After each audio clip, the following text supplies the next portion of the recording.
So next మనం discuss చేసుకున్న parameter ఏంటంటే two port network parameters. So దీంట్లో మనకి అందరికీ నెట్వర్క్ అంటే తెలుసు. So A network is nothing but it is an electrical circuit and parameters. So parameters అంటే సో ఆ పారామీటర్స్ ఏంటంటే రెసిస్టర్, ఇండక్టర్, కెపాసిటర్, ఈ పారామీటర్స్ అనమాట. అంటే ఇక్కడ మనం ఏం చేస్తున్నాము, నెట్వర్క్ యొక్క పారామీటర్స్ని ఐడెంటిఫై చేస్తున్నాము. ఓకేనా. సో అసలు అది ఏంటో చూద్దాం. ఇప్పుడు దాకా మనం ఏం చేసాము, సో ఇప్పుడు దాకా మనం చేసింది ఏంటంటే, మనం ఏదైనా ఒక సిస్టమ్ కనుక తీసుకుంటే ఆ సిస్టమ్కి మనం ఒక ఇన్పుట్ ఇస్తున్నాము. ఆ ఇచ్చిన ఇన్పుట్ నుంచి మనం ఏం క్యాలిక్యులేట్ చేసామంటే అవుట్పుట్ క్యాలిక్యులేట్ చేస్తాం అనమాట. అంటే ఇప్పుడు దాకా మనం చేసిన ప్రాసెస్ ఇది. ఏదైనా ఒక సిస్టంలో మనకి ఇన్పుట్ ఇస్తే కనుక from that system we calculated output. Okay. So this process ఇప్పుడు దాకా మనం ఏం చెప్పుకున్నామంటే ఎనాలిసిస్ అని చెప్పుకున్నాం. ఓకేనా.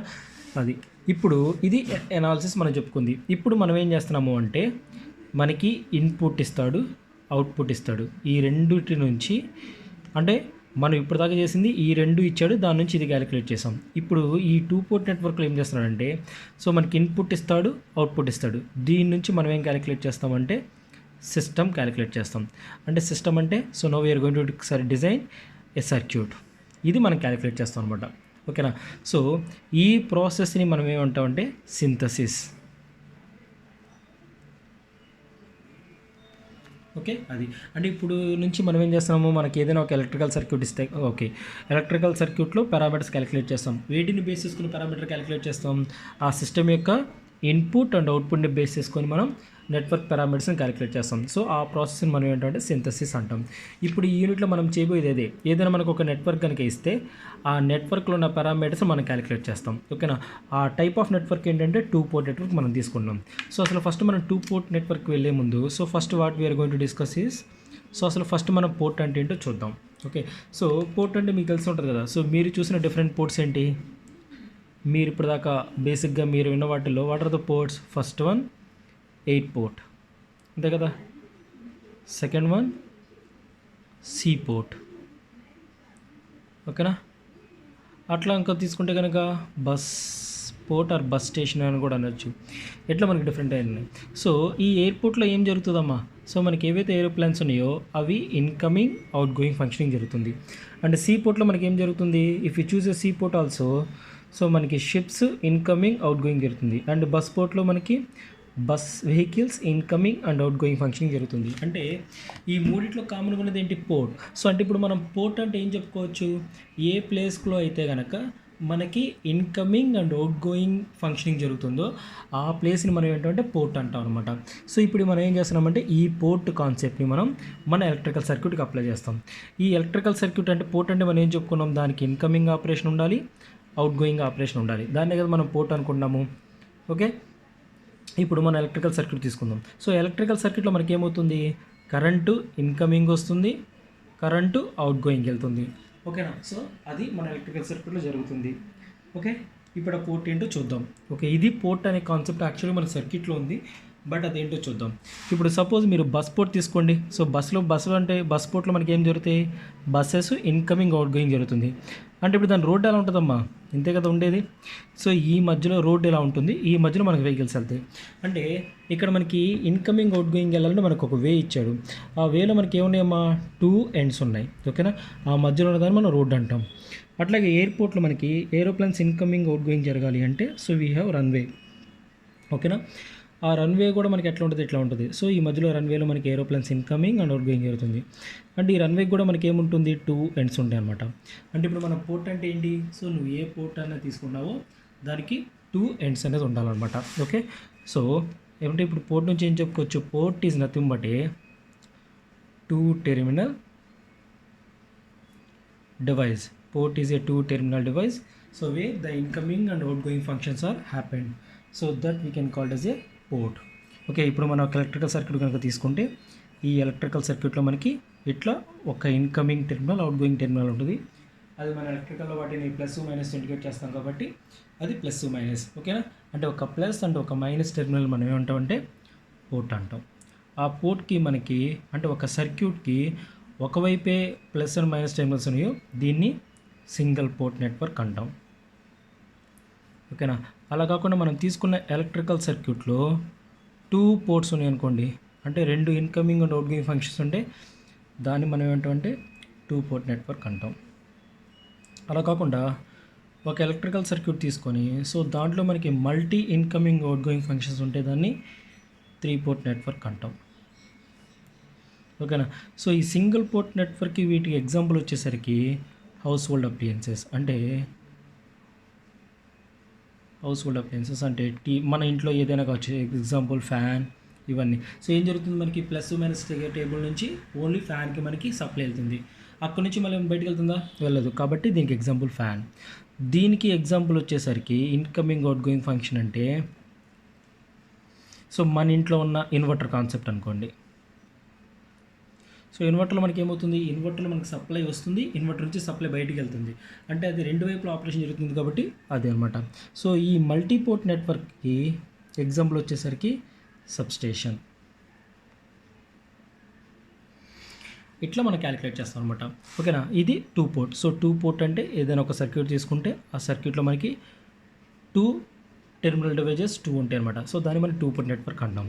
ఇప్పుడు మనం తీసుకున్న ఎగ్జాంపుల్ ఏంటి, so now we're going to take about 2 port network.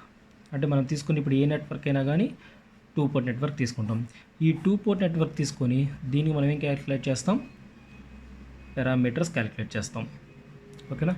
So మన ఎలక్ట్రికల్ సర్క్యూట్లో పారామీటర్స్ ఏం చెప్పుకున్నాం, సో మన ఎలక్ట్రికల్ సర్క్యూట్లో పారామీటర్ అంటే రెసిస్టర్, ఇండక్టర్, కెపాసిటర్, అవే కదా చెప్పుకున్నది. సో మన ఏసీ సర్క్యూట్కి వచ్చేసరికి ఈ మూడింటిని కాంబినేషన్గా మనం ఏం పిలిచాము, ఇంపిడెన్స్ అన్నాము. అంతే కదా. ఏసీ సర్క్యూట్లో రెసిస్టర్ని కానీ, ఇండక్టర్ కానీ, కెపాసిటర్ కానీ, లేకపోతే వాటి యొక్క కాంబినేషన్స్ కానీ మనం ఏం చెప్పాము, ఇంపిడెన్స్ అని పిలిచాము. ఓకేనా. ఇక్కడ మనకి నెట్వర్క్ పారామీటర్స్ మొత్తం ఎన్ని ఉంటాయి అంటే,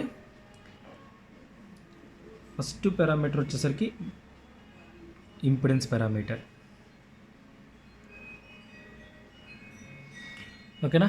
సో దాన్ని మనం దేంతో ఇండికేట్ చేస్తాం, జెడ్తో ఇండికేట్ చేస్తాం. అండ్ సెకండ్ పారామీటర్ వచ్చేసరికి దీనికి రివర్స్ ఏంటిది, అది admittance parameter. Okay. And third parameter వచ్చేసరికి ఇవి రెండు మనకి ఏంటంటే ఎలక్ట్రికల్ సిస్టంలో ఉంటాయి. ఓకే. బట్ మన సర్క్యూట్ అంటే అది ఓన్లీ ఎలక్ట్రికల్ అవుతుందా, లేదు కదా, ఎలక్ట్రానిక్ సర్క్యూట్ కూడా అవ్వచ్చు. అంటే మనకి సర్క్యూట్ అంటే ఎలక్ట్రికలే కాదు, దాంట్లో మనకి ఎలక్ట్రానిక్ కాంపోనెంట్స్ కూడా ఉండొచ్చు. అంటే మనం అలాంటి ఎలక్ట్రానిక్ సర్క్యూట్ తీసుకొని దాంట్లో పారామీటర్స్ క్యాలిక్యులేట్ చేస్తే కనుక అక్కడ వచ్చే పారామీటర్స్ మనం ఏంటంటే హైబ్రిడ్ పారామీటర్స్ అంటాం. ఓకేనా. H. And last and fourth one transmission parameters.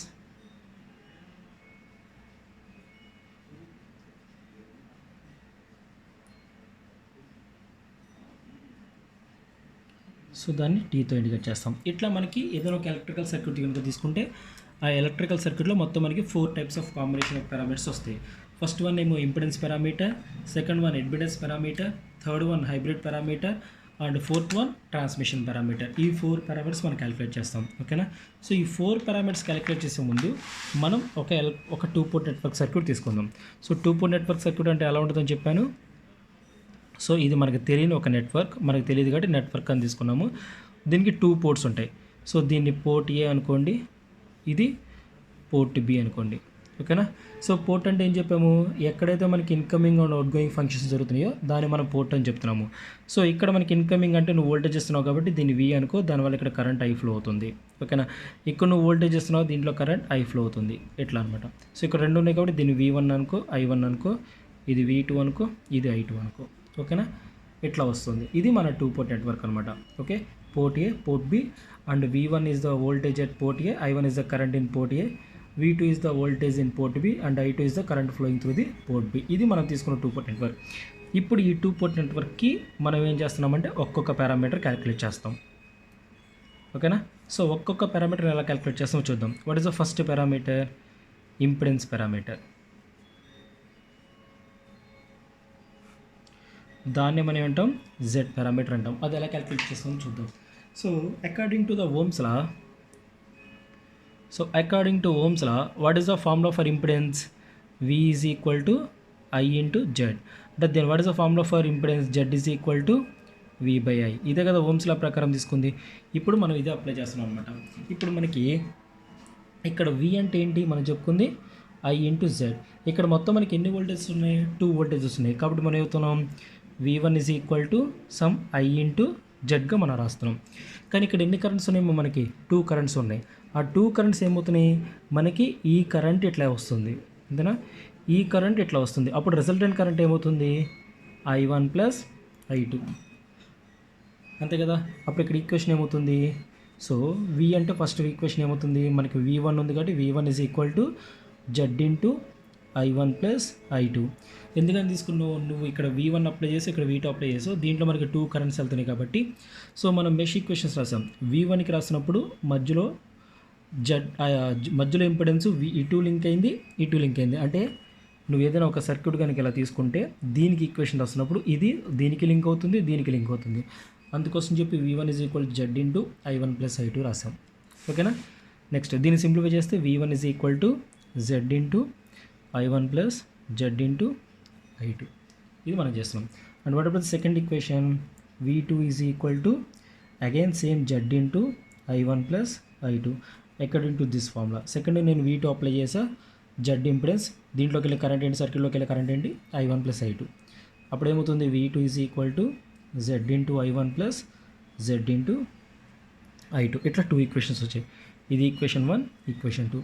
ఇప్పుడు ఆ ఈక్వేషన్ రెండింటిని ఒక చోట రాయండి. ఏమవుతుందమ్మా ఇప్పుడు V1 is equal to Z into I1 plus Z into I2 and V2 is equal to Z into I1 plus Z into I2. ఇట్లా మనకు వచ్చినాయి. ఇప్పుడు మనం ఏం చేస్తున్నామంటే ఈ సర్క్యూట్ మొత్తాన్ని సింప్లిఫై చేసుకొని సో మనం ఏం క్యాలిక్యులేట్ చేయాలి, పారామీటర్స్ క్యాలిక్యులేట్ చేయాలి. ఇక్కడ క్యాలిక్యులేట్ చేసిన పారామీటర్ ఏంటి, ఇంపిడెన్స్ పారామీటర్. కాబట్టి ఈ 2 ఈక్వేషన్స్ నుంచి మనం ఏం చేస్తామంటే జెడ్ ఈ 4Z వాల్యూస్ క్యాలిక్యులేట్ చేస్తాం. ఓకేనా. ఇక్కడ మనకి ఈ 4Z వాల్యూస్కి మన నేమ్స్ ఏమి ఇచ్చాము, జెడ్ ఇచ్చాము. ఇప్పుడు నాకు ఈ ఇంపిడెన్స్ కావాలి, సో దాన్ని ఎలా ఇండికేట్ చేస్తున్నాం, జెడ్తో ఇండికేట్ చేస్తాం. ఈ ఇంపిడెన్స్ కావాలి, దాన్ని దేంతో ఇండికేట్ చేస్తున్నాం, జెడ్తో ఇండికేట్ చేస్తాం. అంటే ఇక్కడ అన్ని ఇంపిడెన్సెస్కి మనం ఏం చేసాము, సేమ్ నేమ్ ఇచ్చాము.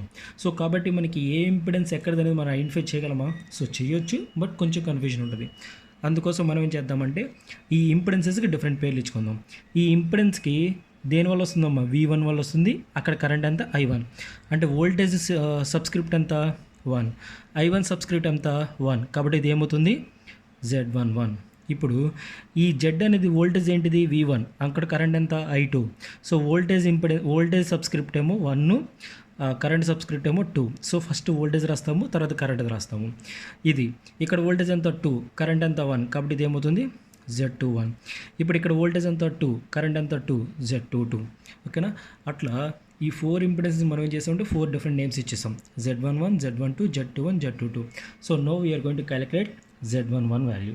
సో ఇండివిజువల్గా మనం వాల్యూస్ క్యాలిక్యులేట్ చేస్తాం.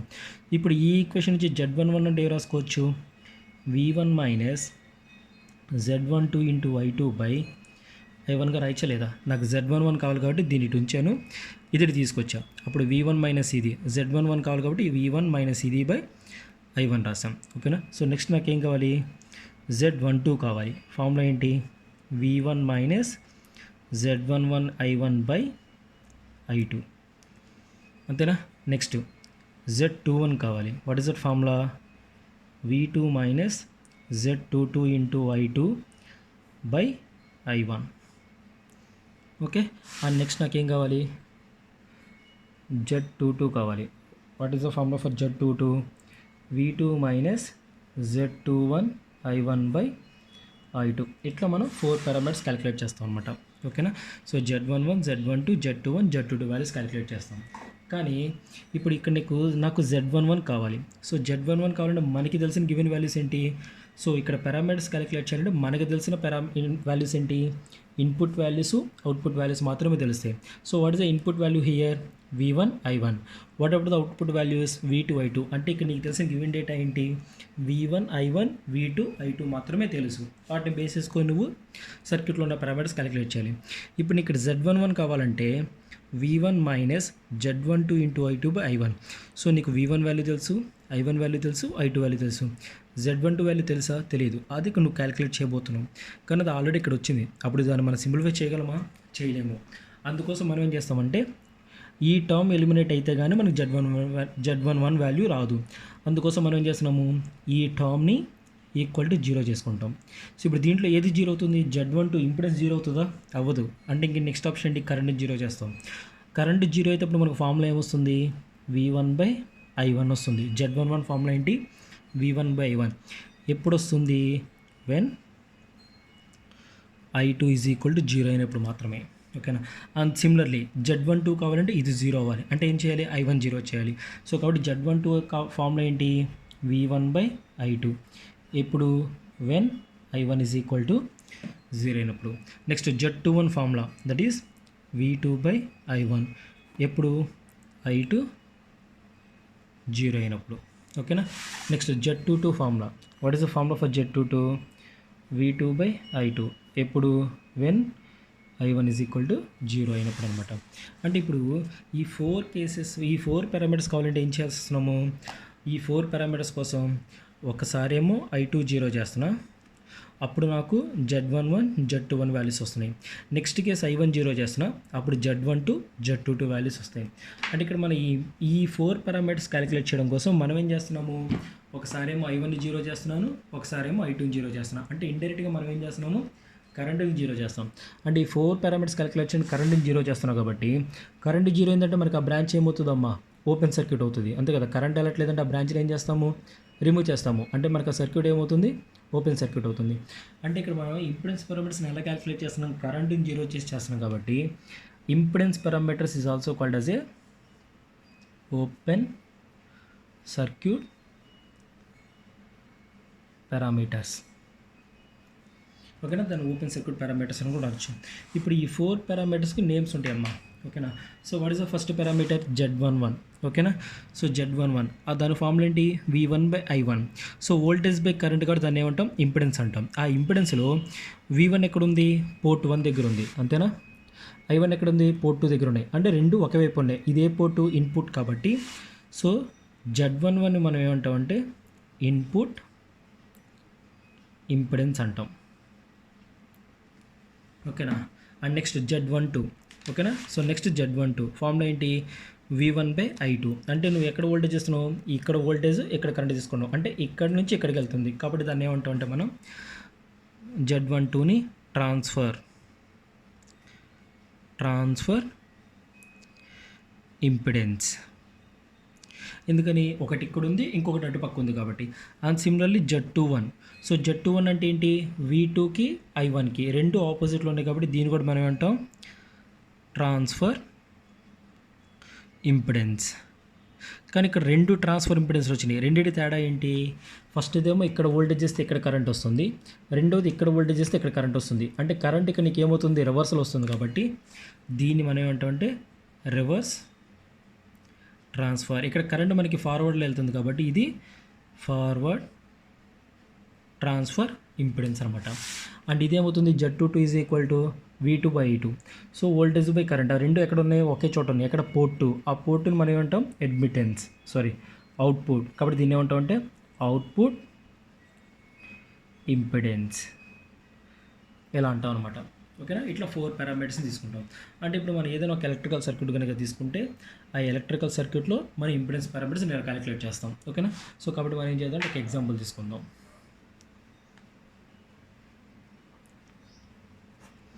ఓకేనా? So take a circuit. So the circuit choice is our self. ఇది నేను తీసుకున్న సర్క్యూట్. ఓకేనా? సో ఇది 2 ohms అనుకోండి, 4 ohms, 2 ohms, 4 ohms. ఇది V1, I1, V2, I2 ఇట్లా ఇచ్చాడు. సో ఈ సర్క్యూట్లో మనం ఏం చేయాలి? Now we're going to calculate Z parameters. ఓకేనా? సో Z పారామీటర్స్ మనం క్యాలిక్యులేట్ చేయాలి. ఓకేనా? సో కాబట్టి మనం ముందు సొల్యూషన్కి వెళ్ళడానికి ముందు మనం ఏ పారామీటర్స్ క్యాలిక్యులేట్ చేయాలి? ఆ ఈక్వేషన్స్ రాయండి. మనం ఏ పారామీటర్స్ క్యాలిక్యులేట్ చేయాలి? Z పారామీటర్స్ క్యాలిక్యులేట్ చేయాలి. So what are the equations of Z parameters? ఇవమ్మా. V1 is equal to Z11I1 plus Z12I2. V2 is equal to Z21I1 plus Z22I2. So కాబట్టి మీరు ఎప్పుడైనా ఈ పారామీటర్ సొల్యూషన్ చేసేటప్పుడు ఫస్ట్ మనం ఏ పారామీటర్స్ అయితే క్యాలిక్యులేట్ చేయాలనుకున్నామో ఆ ఈక్వేషన్స్ రాసుకోండి. సో మనం క్యాలిక్యులేట్ చేసిన పారామీటర్ ఏంటి?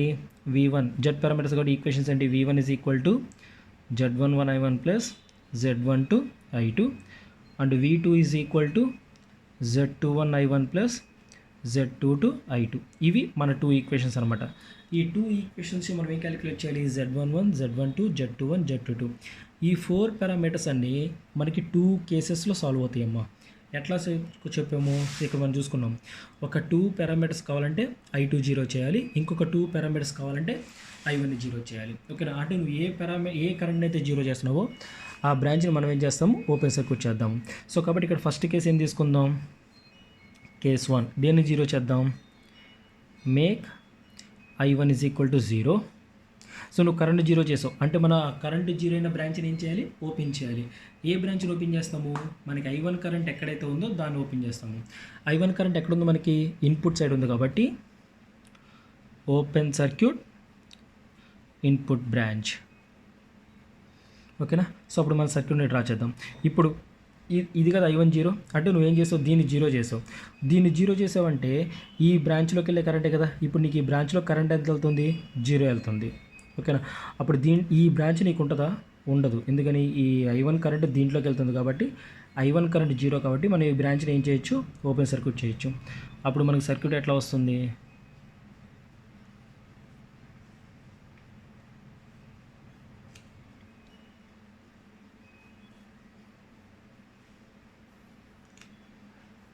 So V2 I2 V1. I1 ఉండదు ఎందుకంటే I1 మనకి జీరో అయిపోయింది కాబట్టి. సో రెసిస్టెన్స్ అంతా ఈ రెసిస్టెన్స్ మనకి లేదు కదా కాబట్టి 4 ohms 2 ohms 4 ohms. ఓకేనా? ఇప్పుడు మనం ఏం చేసి I1 జీరో చేసాం. I1 జీరో చేసామంటే ఈ రెండు జీరో అయినాయి. ఈ రెండు జీరో అంటే మనకి ఏ 2 పారామీటర్స్ వస్తాయి? Z12 Z22. So I1 zero అంటే మనకి ఏం పారామీటర్ వస్తుంది? Z12 వస్తుంది. What is the formula for Z12? V1/I2. Next ఇంకో పారామీటర్ ఏంటమ్మా? Z22. ఫార్ములా ఏంటి? V2/I2. అంటే మన I1 జీరో చేసినప్పుడు ఈ 2 పారామీటర్స్ మనం క్యాలిక్యులేట్ చేయగలం. ఏ 2 పారామీటర్స్ని? Z12 పారామీటర్ని, Z22 పారామీటర్ మనం క్యాలిక్యులేట్ చేయగలం. ఇప్పుడు మనం ఆ పారామీటర్స్ క్యాలిక్యులేట్ చేద్దాం. ఇప్పుడు ఈ సొల్యూషన్లో సో నేను మీకు చెప్పే సజెషన్ ఏంటంటే ఇట్లా మనం పారామీటర్స్ క్యాలిక్యులేట్ చేయాల్సి వస్తున్నప్పుడు ఫస్ట్ ఏ పారామీటర్ క్యాలిక్యులేట్ చేస్తామంటే ఎక్కడైతే మనకి వోల్టేజ్ కరెంట్ రెండు మనకి సేమ్ పోర్ట్ దగ్గర ఉంటాయో ఆ ప్రాబ్లమ్ని ఫస్ట్ సాల్వ్ చేయండి. ఓకేనా? అంటే మీనింగ్ ఏంటి? ఇప్పుడు ఇందులో చూడు Z12 కావాలి. ఫార్ములా ఏంటి? V1/I2. అంటే ఈ రెండు మనకి సేమ్ వోల్టేజ్ కంటే సేమ్ పోర్ట్ దగ్గర ఉన్నాయా? లేదు. ఇప్పుడు Z22 తీసుకో. ఫార్ములా ఏంటి? V2/I2. ఇక్కడ వోల్టేజ్ కరెంట్ మనకి ఎలా ఉన్నాయి? రెండు సేమ్ పోర్ట్ దగ్గర ఉన్నాయి. అంటే సో ద బెస్ట్ సజెషన్ ఏంటంటే మీరు ఇలా క్యాలిక్యులేట్ చేయాల్సి వస్తున్నప్పుడు ఓకేనా ఫస్ట్ ఏ పారామీటర్ క్యాలిక్యులేట్ చేస్తారంటే రెండు మనకి సేమ్ పోర్ట్ దగ్గర అయితే ఎక్కడ ఉన్నాయో అది క్యాలిక్యులేట్ చేయండి. కాబట్టి ఫస్ట్ ఏం క్యాలిక్యులేట్ చేద్దాం? దీన్ని క్యాలిక్యులేట్ చేద్దాం. ఓకేనా? సో ఫస్ట్ మనకి Z22 కావాలంటే దేనికి రిలేషన్ కావాలి? V2కి I2కి రిలేషన్ కావాలి. అంటే V2 ఎక్కడుంది? ఇక్కడుంది. I2 ఎక్కడుంది? ఇక్కడుంది. అంటే ఈ రెండింటికి రిలేషన్ కావాలి కాబట్టి మనం ఏం తీసుకుందంటే ఓమ్స్లా తీసుకుందాం. ఓకేనా? So what is the Ohm's law? V is equal to I into total impedance Z.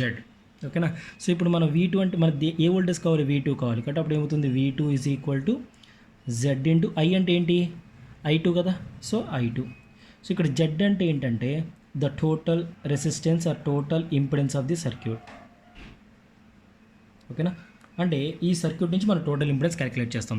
ఇప్పుడు నీకు టోటల్ ఇంపిడెన్స్ ఎక్కడ కావాలి? ఇక్కడ కావాలి. అంటే మనం ఎటు నుంచి సాల్వ్ చేసుకుంటూ వస్తాం? ఇటు నుంచి సాల్వ్ చేసుకుంటూ వస్తాం. ఓకేనా? ఇటు నుంచి వస్తున్నప్పుడు ఫస్ట్ రెసిస్టెన్స్ ఏంటమ్మా? ఇవి రెండే కదా. ఇప్పుడు ఈ రెండు ఎలా ఉన్నట్టు మనకి సిరీస్లోనా ప్యారలలోనా? నీకు ఈ బ్రాంచ్ ఉందా? నీకు ఈ బ్రాంచ్ లేదు కాబట్టి ఇవి రెండు మనకి ఎలా ఉన్నట్టు? సిరీస్లో ఉన్నట్టు. కాబట్టి అప్పుడు ఏమవుతుంది? 4 + 2 ఎంత? 6. ఈ 6 ఓం రెసిస్టర్ 4కి ఎలా ఉంది? ప్యారలల్ ఉంది. కాబట్టి అప్పుడు ఏమవుతుంది? 6 × 4/6 + 4 అంటే 24/10 ఎంత? 2.4. సో టోటల్ ఇంపిడెన్స్ ఏమవుతుంది? V2 is equal to 2.4 × I2. ఓకేనా? ఇప్పుడు మనకు ఫార్మ్ ఎలా కావాలి? V2/I2 లా కావాలి కాబట్టి V2/I2 is equal to 2.4 and that is equal to Z22. ఓకేనా? అది అంటే ఎలా క్యాలిక్యులేట్ చేస్తాం చూద్దాం. అంటే ఫస్ట్ మనం ఏమనుకున్నాము? మనం ఏది క్యాలిక్యులేట్ చేద్దామంటే ఫస్ట్ మనకి సేమ్ పోర్ట్ దగ్గర ఏవైతే ఉన్నాయో వాటిని మనం క్యాలిక్యులేట్ చేస్తే ఈజీగా ఉంటుంది. వాటిని ఎలా క్యాలిక్యులేట్ చేస్తామంటే according to the Ohm's law. So Ohm's law ప్రకారం మనకి ఇక్కడ V2కి I2కి రిలేషన్ కావాలి కాబట్టి ఈ సర్క్యూట్ నుంచి టోటల్ రెసిస్టెన్స్ క్యాలిక్యులేట్ చేయండి. అందుకోసం మనం ఏం చేసాము, ఇవి రెండు సిరీస్లో ఉన్నాయి కాబట్టి యాడ్ చేసాము. దట్ ఈస్ 4 + 2 6 అయింది. ఆ 6 ఓం రెసిస్టరు ఈ 4 ఓంకి ఎలా ఉంది, ప్యారలల్ ఉంది కాబట్టి సో ప్యారలల్ రెసిస్టెన్స్ క్యాలిక్యులేట్ చేసాం. అది ఇట్లా వచ్చిందనమాట. సో నెక్స్ట్ ఇదే కేసులో నెక్స్ట్ మనం ఏం క్యాలిక్యులేట్ చేయాలి, Z12 క్యాలిక్యులేట్ చేయాలి. Z12 క్యాలిక్యులేట్ చేయాలంటే ఎలా ఫార్ములా, V1/I2. ఓకేనా. సో అంటే మనకి V1కి I2కి రిలేషన్ కావాలి. ఇప్పుడు మనం V1కి I2కి రిలేషన్ తీసుకొద్దాం. ఓకేనా.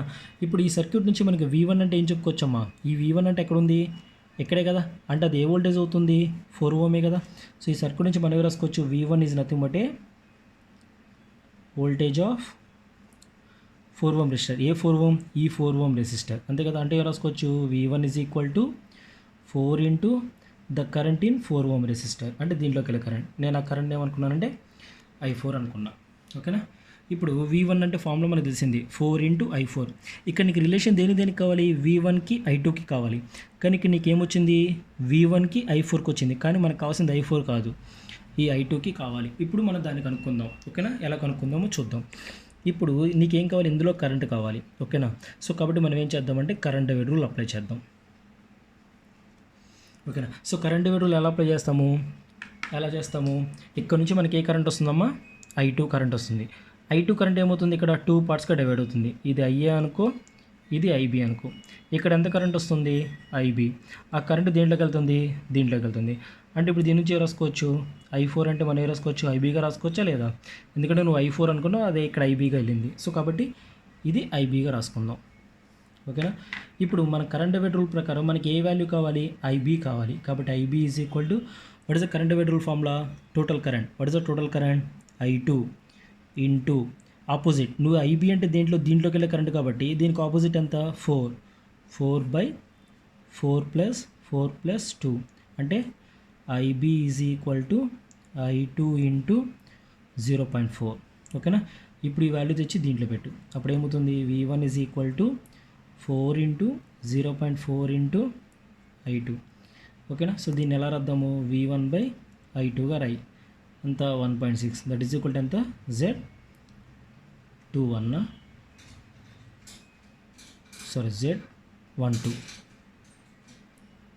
ఓకేనా. ఇలా క్యాలిక్యులేట్ చేస్తాం అనమాట. ఓకేనా.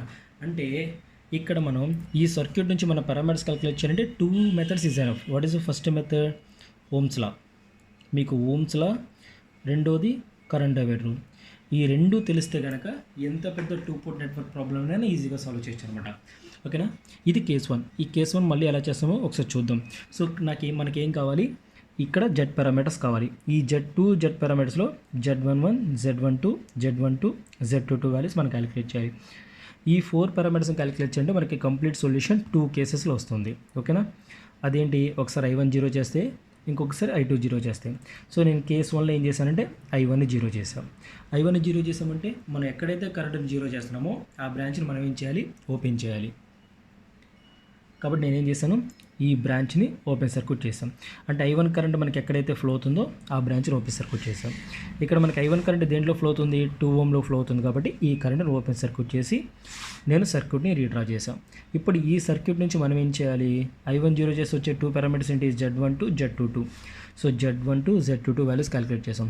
సో ఫస్ట్ దీన్ని క్యాలిక్యులేట్ చేసుకోండి. అంటే రెండు సేమ్ పోర్ట్ దగ్గర ఉన్నాయి కాబట్టి దీన్ని క్యాలిక్యులేట్ చేయండి.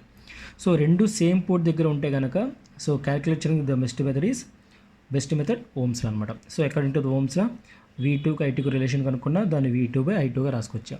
సో నెక్స్ట్ పారామీటర్ ఏంటి, Z12. దేనికి కావాలి, V1కి I2కి కావాలి. కాబట్టి నేనేం చేశానంటే ఫస్ట్ V1 అంటే ఏంటో చూసాము. సో ఇక్కడ V1 అంటే ఏంటి, 4 ఓం దగ్గర వోల్టేజ్ కాబట్టి చూశాను. ఓకేనా. అప్పుడు V1 అంటే ఏ రాసాం, 4 ఇంటూ అక్కడికి వెళ్ళే కరెంట్. ఆ కరెంట్ నేనేమనుకున్నా, IB అనుకున్నా. ఇప్పుడు మనకి IB వాల్యూ తెలియదు కాబట్టి కరెంట్ డివైడర్ రూల్ అప్లై చేసి IBని ఇన్ టర్మ్స్ ఆఫ్ I2లో క్యాలిక్యులేట్ చేసాం. ఎందుకని, నాకు ఇక్కడ కావాల్సింది V1కి I2కి రిలేషన్ కావాలి కాబట్టి ఈ IBని I2గా మార్చా by using current divider rule. ఆ వచ్చిన IB వాల్యూ తీసుకొచ్చి దీంట్లో సబ్స్టిట్యూట్ చేసాం. So final we got the relation between V1 I2. అక్కడి నుంచి మనకి ఏమొచ్చింది, Z12 వచ్చింది. ఓకేనా. ఫస్ట్ 2 పారామీటర్స్ క్యాలిక్యులేట్ చేస్తాం. సో నెక్స్ట్ 2 పారామీటర్స్ క్యాలిక్యులేట్ చేయాలి. ఓకేనా. అందుకోసం మనం ఏం చేస్తున్నాము, case 2. What is the case 2, next 2 parameters calculate చేయాలంటే ఏం చేయాలి, make I2 is equal to 0 and open circuit the I2 అంటే ఎక్కడ, పోర్ట్ 2 కదా, దాని అవుట్పుట్ బ్రాంచ్ అందాం. Make open circuit the output branch. ఓకేనా. ఇప్పుడు I2 కరెంట్ దేంట్లోకి వెళ్తుంది, దీంట్లోనే కదా, కాబట్టి ఇది 0 చేస్తున్నాం. ఓకేనా. I2 కరెంట్ దీంట్లోకి వెళ్తుంది కాబట్టి దీన్ని 0 చేస్తాం. ఇది 0 చేస్తున్నప్పుడు ఇక్కడ ఏమైనా రెసిస్టెన్స్ ఉందా, ఏమీ లేదు కాబట్టి మనకి ఎటువంటి రెసిస్టెన్స్ని ఎలిమినేట్ చేయవసరం లేదన్నమాట. So you're going to consider the same as T circuit. Okay. So కాబట్టి ఇక్కడ ఏముంది, 2 ohms, 4 ohms, 2, 4 and this is V2. I2 లేదు, ఇది V1 I1. ఇక్కడ మనకి ఎటువంటి రెసిస్టెన్స్ ఎలిమినేట్ అవ్వలేదు. ఎందుకు ఎలిమినేట్ అవ్వలేదు కూడా కండిషన్ చెప్పాం. ఎందుకని అవ్వలేదు, ఫస్ట్లో మనం చెప్పుకున్నాం, ఓపెన్ సర్క్యూట్కి సిరీస్లో ఉన్నది, షార్ట్ సర్క్యూట్కి ప్యారల్లో ఉన్న రెసిస్టెన్స్ మనకి ఎలిమినేట్ అవ్వదు. ఇక్కడ ఓపెన్ సర్క్యూట్ నువ్వు ఇక్కడ చేసావు కాబట్టి దీనికి ఇది సిరీస్లో ఉంది కాబట్టి ఇక్కడ ఎలిమినేట్ అయింది. ఇక్కడ ఓపెన్ సర్క్యూట్ చేసావు, దీనికి సిరీస్లో ఏమైనా రెసిస్టెన్స్ ఉందా, లేదు, ఎందుకంటే ఇది ఇక్కడ డివైడ్ చేస్తుంది కాబట్టి ఇక్కడ మనకి ఎటువంటి రెసిస్టెన్స్ ఎలిమినేట్ అవుతుంది అనమాట. ఇది మన సర్క్యూట్. ఈ సర్క్యూట్ నుంచి మనం ఏం క్యాలిక్యులేట్ చేస్తున్నాం, సో నువ్వు you're going to calculate the 2 parameters. ఇప్పుడు నువ్వేం చేసావు, I2 0 చేసావు. ఓకేనా. సో ఈ Z పారామీటర్స్లో నీకు I2 0 చేస్తే ఏ పారామీటర్స్ వస్తాయి, Z11, Z21 వస్తాయి. కాబట్టి now you're going to calculate the values of Z11, Z21 values మనం క్యాలిక్యులేట్ చేస్తాం. So what is the formula for Z11? So the formula for Z11 is V1/I1 and the formula for Z21 is V2/I1. So first ఈ రెంట్లో దేన్ని calculate చేద్దాం, ఇది calculate చేయడం మనకి easy అని చెప్పాము. సో కాబట్టి Z11 కాబట్టి రిలేషన్ దేనికి కావాలి, V1కి I1కి. V1 ఇక్కడ ఉంది, I1 ఇక్కడ ఉంది, రెండు సేమ్ పోర్ట్లో ఉన్నాయి కాబట్టి మనం ఏం చేస్తాం, according to Ohm's law. So calculate the total resistance from the circuit. ఏమవుతుందమ్మా, ఈ రెండు ఎట్లా ఉన్నాయి, మనకి సిరీస్లో ఉన్నాయి కాబట్టి 4 + 2 6. ఎందుకంటే ఇక్కడ మనకి బ్రాంచ్ లేదు, ఇది ఓపెన్, ఇక్కడ బ్రాంచ్ లేదు కాబట్టి ఈ రెండు సిరీస్లో ఉన్నట్టు. కాబట్టి 2 + 4 6. దానికి 4 ఎట్లా ఉంది, ప్యారలల్ ఉంది కాబట్టి 6 × 4/6 + 4 ఎంత, 24 అంటే 2.4. దానికి ఇది ఎట్లా వస్తుంది, సిరీస్లో వస్తుంది కాబట్టి total resistance is equal to 4.4 ohms వచ్చింది. ఓకేనా. సో అప్పుడు ఫార్ములా ఏంటి, V1 is equal to total resistance into I1. So V1/I1 is equal to total resistance ఎంత, 4.4, దట్ ఈజ్ ఈక్వల్ టు ఎంత, Z11. ఇలా క్యాలిక్యులేట్ చేస్తాం అనమాట. సో నెక్స్ట్ మనకి Z21 కావాలి. ఓకేనా. సో Z21 కాబట్టి రిలేషన్ దేనికి కావాలి, V2కి I1కి. సో కాబట్టి మనం ఫస్ట్ V2 చూద్దాం. సో ఇక్కడ మనకి సర్క్యూట్లో V2 అంటే ఏంటమ్మా, ద వోల్టేజ్ ఆఫ్ 4 ohm. ఎందుకని V2 అంటే ఈ మధ్యలో మనకి ఇంకేం బ్రాంచ్ ఉంది, ఇది ఉంది కాబట్టి V2 is nothing but a voltage of 4 ohm resistor. అప్పుడు ఏమవుతుంది, V2 is equal to 4 into దీంట్లోకి వెళ్ళే కరెంట్. ఆ కరెంట్ ఏంటో చూద్దాం. ఓకేనా. ఇప్పుడు ఇక్కడ నుంచి నీకు ఎంత కరెంట్ వస్తుంది, ఇక్కడికి I1 అనే కరెంట్ వచ్చింది. ఆ కరెంట్ ఏమవుతుందమ్మా, ఇక్కడ IAగా IBగా డివైడ్ అయింది. అంటే ఇందులోకి ఎంత కరెంట్ వస్తుంది మనకి, IB. అప్పుడు V2 ఫార్ములా ఏమవుతుంది, V2 is equal to 4 into IB. But నీకు రిలేషన్ దేనికి కావాలి, V2కి I1కి కావాలి. బట్ ఇక్కడ ఏమొచ్చింది, IBకి వచ్చింది. కాబట్టి మనం ఏం చేస్తాము, కరెంట్ డివైడర్ రూల్ అప్లై చేస్తాము. సో కరెంట్ డివైడర్ రూల్ ప్రకారం మనకి ఏ కరెంట్ కావాలి, IB కావాలి. కాబట్టి IB is equal to, IB ఎక్కడి నుంచి వస్తుంది, ఇక్కడ నుంచి. అది దేని నుంచి డివైడ్ అవుతుంది, I1 నుంచి డివైడ్ అవుతుంది. కాబట్టి total current I1 into IB అంటే దేంట్లోకి వెళ్ళేది, దీంట్లో కదా. దీనికి ఆపోజిట్ రెసిస్టెన్స్ అంతా 4/4 + 2 + 4. So that is equal to I1 into 0.4. So అప్పుడు V2 ఈజ్ ఈక్వల్ టు ఏమవుతుంది, 4 ఇంటూ 0.4 ఇంటూ I1. సో అప్పుడు ఏమవుతుంది, V2/I1 ఈజ్ ఈక్వల్ టు ఎంత, 1.6. That is equal to Z21. ఇట్లా మనం క్యాలిక్యులేట్ చేస్తాం అనమాట Z21 వాల్యూ. సో ఫైనల్గా నువ్వు చెక్ చేసుకుంటే నీకు వచ్చిన పారామీటర్స్ ఉన్న కదా చెక్ చేసుకోవాలంటే condition is Z12 is equal to Z21. ఈ కండిషన్ మనం థియరంలో చెప్పుకున్నాం. ఏంటిది అది, that called reciprocity theorem or reciprocity condition. The reciprocity condition for Z parameter is Z12 is equal to Z21. So నువ్వు Z పారామీటర్స్ క్యాలిక్యులేట్ చేసిన తర్వాత Z12 Z21 రెండు equal వస్తాయి కంపల్సరీ. అలా వస్తే మనకి రెసిప్రొసిటీ కండిషన్ వెరిఫై అయినట్టు అనమాట. ఇది మనం చెక్ చేసుకోవడానికి పాత్రలో పెడతాం. So no need to write. Therefore what are the Z parameters, Z11 4.2, Z12 1.6, Z21 1.6 and Z22 2.4. ఇట్లా మనం క్యాలిక్యులేట్ చేస్తాం అనమాట. సో ఇక్కడ మొత్తం ప్రాబ్లం మనకి 2 కేసెస్లో ఉంది. So this is about Z parameters.